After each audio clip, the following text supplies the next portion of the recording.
Look, you've been referred to as the form analyst machine. I think you've probably seen some of these references, whether it be on social media, so forth. Back computes. Yeah, I heard one punter say once, which is probably not far from the truth, that I think the form you do in a week probably equates to an average punter's form in a year. I mean, can you just take us through, I guess, a week, and I guess what we're interested in with those sort of Wednesday and Saturday broadcast days, and give us a bit of an idea of the prep that goes into that. I think what's noted is, whenever Marto asks you a question or whatever about a horse and its, its credentials and so forth, obviously very quick with the commentary, which tells punters that you've done your homework. And we'll talk a bit more about your stats in a second, which probably talks to it more. But, what goes into that? What's going on behind the scenes there through the week, Tony, for in a lead up to a broadcast day? Yeah, well, I think it's very important to look at the races, obviously. Okay, you can come up with your ratings and all permutations of data, but the horse, to me, is the most important part of it all. Yeah. So I like to think I've got a semi sort of photographic memory for horses. Once I've seen a horse a couple of times, and if it's a beautifully bred horse or something, they can just be remembered straight away. But they're all individuals, and if you apply yourself to it, you can soak it all in and recognise these horses when they're going around in races. Yeah. So I tend to sort of review the weekend's races on the Monday. I record all the mounting yards, so if I get a chance, I'll put the notes in the database. I run two databases. I've got one for form, and I've got another one called a graph database, where it's more like Excel for words. Right. So you tend to run most of the words through this database, and it links up when horses are going around, trainers, things like this. So I'd sort of combine the two, and that's all stored. And once we get the acceptances for Wednesday or Saturday, I start off with the trials. I do most of my form through a spreadsheet. Like, I've got the computer with all the data, but I construct a spreadsheet itself on each of the meetings, and that just gives me a bit of I do my race maps on the spreadsheet, and that gives you a bit of a helicopter view of your race map in combination with the trainer and the jockey and the gates and things like this, recent form, of course. It just gives you an overview of the spreadsheet. So to me, that's the core component of the way I go about it. And then you'll fine-tune some videos and look at some more trials. It's sort of ongoing until you get to the scratchings, and off you go. Most important thing is to put the makeup on before you get on there with motor. You mentioned video footage in the mounting yard. If I heard right there, can you talk to that a bit more? I mean, with that footage, what are you looking for there, and what sort of notes might you make around that? Well, we all know how good Lizzie is with her observations, and might be replicating those sort of things. To do it very quickly, I have a little sort of code to myself on the way the horses are presented, and I don't get the chance to go through every horse. I'll just sort of fast forward bits of the mounting. I'll just record the whole day, and then you'll sort of fast forward to the next race and make the notes and look at the race, of course. But that sort of thing, it takes you a while to acquire, I must admit. But if you apply yourself, you get great satisfaction in that aspect of the form analysis. I think it's a key part of it all. We can, like I say, look at all the data and come to conclusions. But if horses just don't look right on the day, if they look new or they look overtrained, sometimes horses can be very much over the top. That just gives you a bit of an edge. Unfortunately, when we're doing the Sky show, we only get sort of quick grabs of the horses in the pre-race, but it gives you a chance to soak it all up and get ready for the next time the horse goes around. Here lies one of the challenges, doesn't it? I suppose, Tony. I guess your view on this and probably personal experience with the fact that you have to get your your selections in, just looking at when they get published, it's pretty much race day morning. Is that correct, or are they more than that? Yeah. I try to hang off as long as I can, but the thing is, you've got other parts of the operation that need those tips early. Yeah. It's not just sort of putting them into the computer and off they go. They appear on the screen, but they're filtered to different parts of Tabcorp and Sky and all those sort of things. So there's sort of a fine balance about getting that information in. And I don't like to change my tips once they've been put into the system. You might see a day like yesterday on the Kenzo track. The leaders tended to sort of dominate the first three races on, but I was locked into a few, and you do broadcast the fact you think there's a bias and backpedal on your tip a bit. But the worst thing is, I think, to sort of come out with a tip in the morning and then you tip something 6 hours later, and a big chunk of your fans have backed the horse in the morning and they're out watching their kid play soccer, and all of a sudden they found you've tipped the winner. It's something else. But I mean, it's an inherent challenge, isn't it, for tipsters, I suspect? I mean, you've mentioned a couple. Yeah. You mentioned the mounting art. If your horse is sweating up that you've tipped, you might shy away from. You might not either. You also mentioned if there's a bias on the track and sort of does things to the maps. But I suppose that's just one of those challenges that you get in the game, right? Yeah, there's a myriad of factors, and you've just got to try and absorb as many as you can. You can come from a cold start in this caper and do your best, but there's a bit of a learning curve. Let's face it. We all know that if we've been around here for a fair while.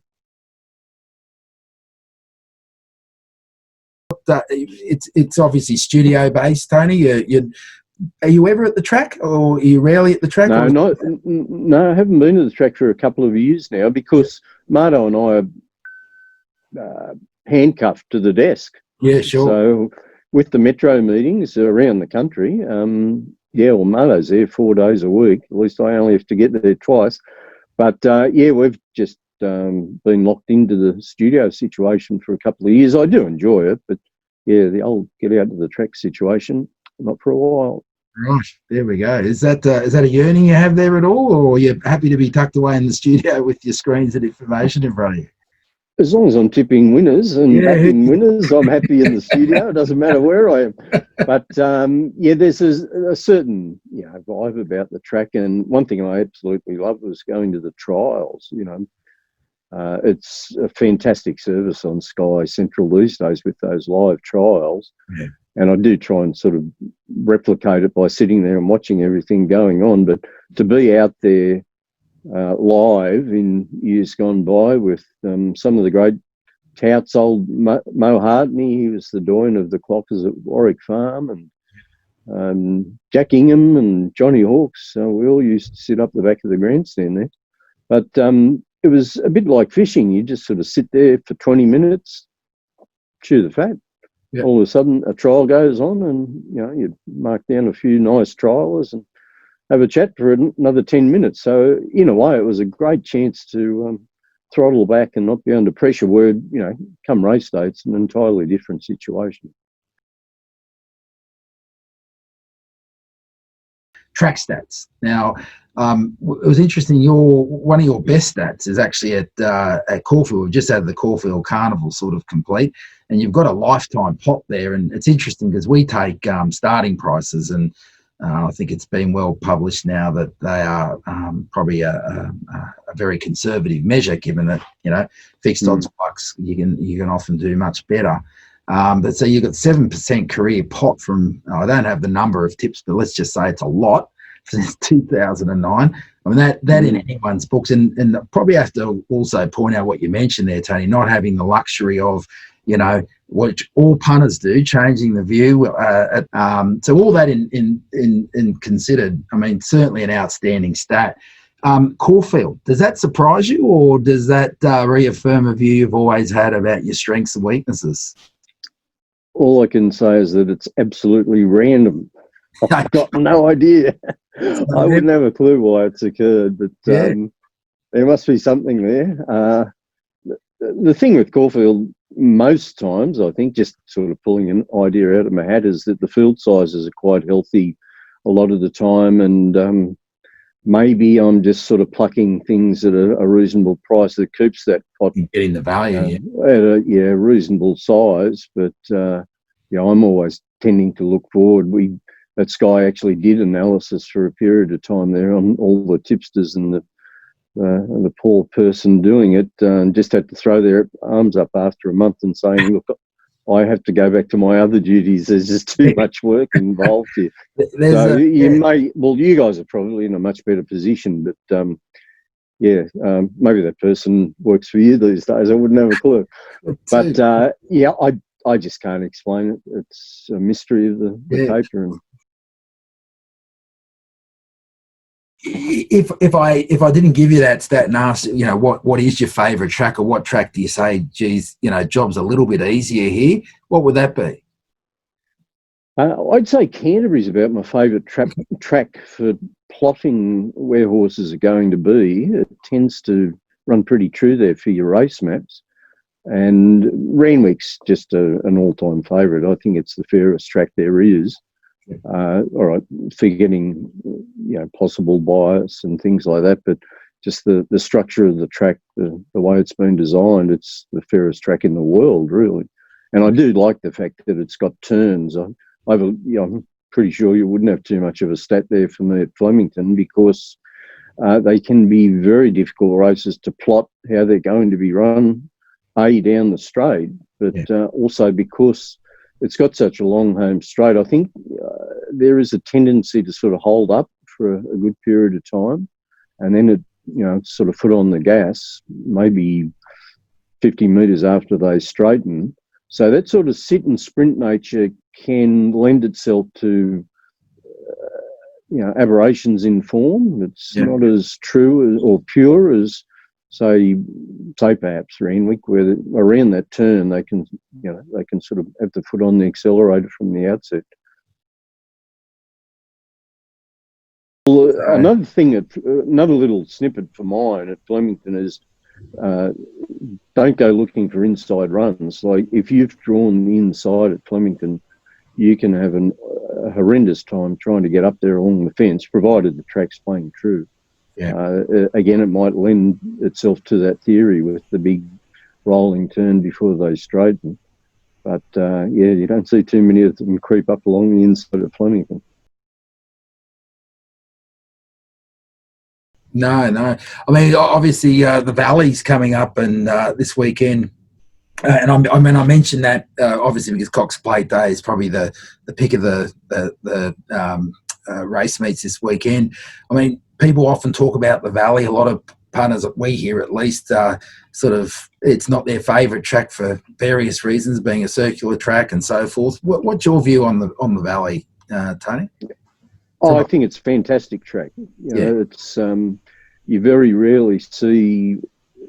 All right, let's talk about the Cox Plate. The best horse almost always wins because the tempo comes on even 800 metres out. We all know the Bone Crusher, our Waverley Star race. Again, that gets back to that situation I mentioned with the Everest. If you have that pace on a long way from home, it sorts the men out from the boys. It's a fantastic track. They can sit up, of course. It can be difficult when that occurs, but by and large, if you don't get cracking at the 600 metres on at Moonee Valley, you won't be there at the finish. Tony, obviously we've sort of touched on. I mean, you come from a family that's just full of racing careers. I mean, yourself, obviously, Stephen, your brother, now with News Limited, and your brother Mark as well. Understand he's still with Racing New South Wales and has been for a while and been involved, and subsequent to that had a career in racing. I mean, obviously your dad was the sort of the Ray Thomas, if you will, of racing at News. I'd be just interested to understand what it was like as a kid in the Brassel household with your dad in that role, and obviously you'd think there's been some influence. I mean, What was it like, say, come Saturday or Friday night, Saturday morning in the Brassel household as a kid? Yeah, well, we started off with the trots on the Friday night. So Dad had come home and, us pre-betting age at that stage, he'd come home and give us all the horses that he'd backed, and we'd cheer them home from maybe, I don't know, 7 o'clock, 7:30. They'd run the trots at Harold Park. Harold Park. Yeah, And is this ABC footage? Because I remember yeah. as a kid, my dad would have it on, and it'd be ABC would have the footage. I don't know if it was still the case back then. Yeah, no, they had the Daily Double, didn't they? I think they had the Daily Double, and Andy Vincent had called the trots, and it was just fantastic. It was an outstanding way to kick it all off. The Saturday morning then, Tony, how did that look, mate, after Friday night? Well, in those days, there was three-way turf talk. So you'd have, guys like Des Hoisted and Bill Collins and Tappy and I forgot who it was in Brisbane. But, it's just Bert Day in Adelaide and Keith Nowd in Brisbane. And then it became Wayne Wilson, of course. But, it was just a thrill to listen to the banter between the guys on the radio and get the scratchings and the momentum built up. And Dad would go off to the races, but personally, I'd have 3 or 4 mates when I was a teenager. They'd come over. We had a nice pool table. We'd play pool, and like I said, Mum would go down and have bets for us on the tab. It was fantastic. Younger kids have great knowledge and really aspire to really be a Tony Brassel or a David Gately or so forth. Is there any sort of advice or words of advice or so forth that you can give to them? Well, in a way, the field's been levelled a bit with the technology we're using right now. So COVID, as we all know, has changed the world in 3 or 4 months. I'd say if you want to go down that path, one thing, just rehearse things with this technology. Practice. That's just in trying to get your message across. Let's face it, the written word is on the way out to some extent. People want their information in a visual sense. So, support it with a few comments and things like that for sure, because that does help you gel what you're trying to analyse. But just do that little sort of practice run every so often with some visual aspects. YouTube, you can get it up there for Nick's, of course. But my number one rule is to observe.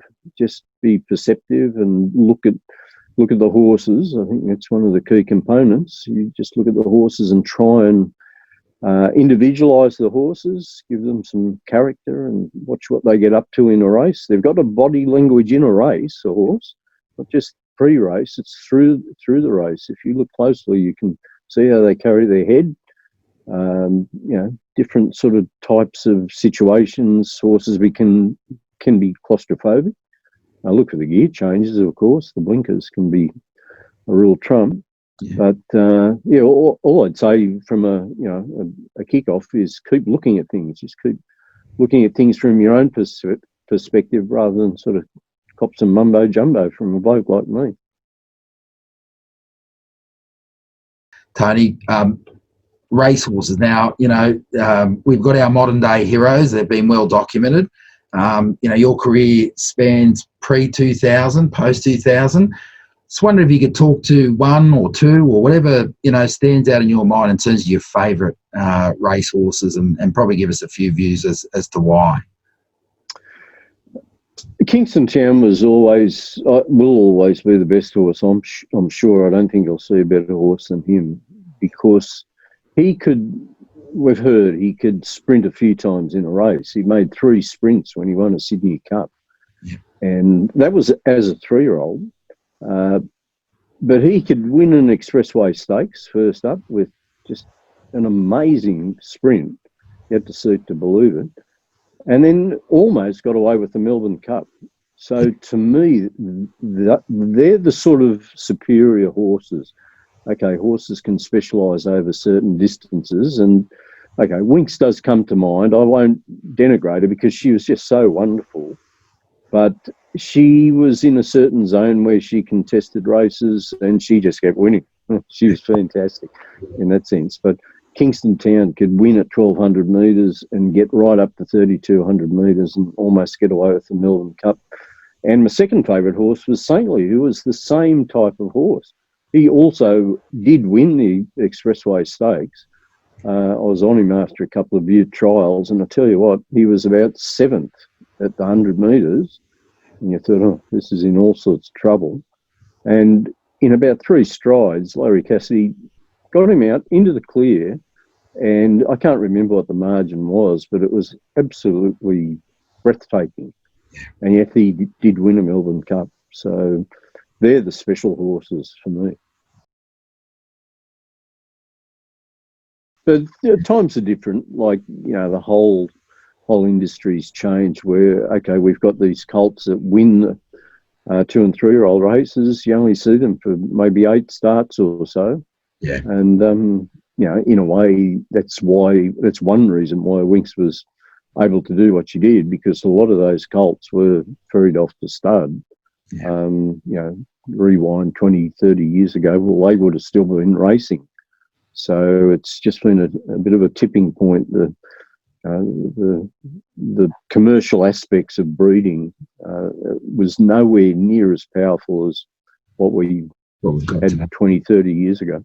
Yeah. And, you know, for that matter, horses like Star Kingdom and Wilkes, like great sires of the 60s odd, they'd sire a maximum of 45 mares. That was it. Their full book was 45 mares. Right. Horses like Fastnet Rock now sire 240 per year. Yeah. In one hemisphere. I'll go to the other side of the world too. Yeah. So that's what I want to become when I'm reincarnated, don't I? Is that right? Champion stallion.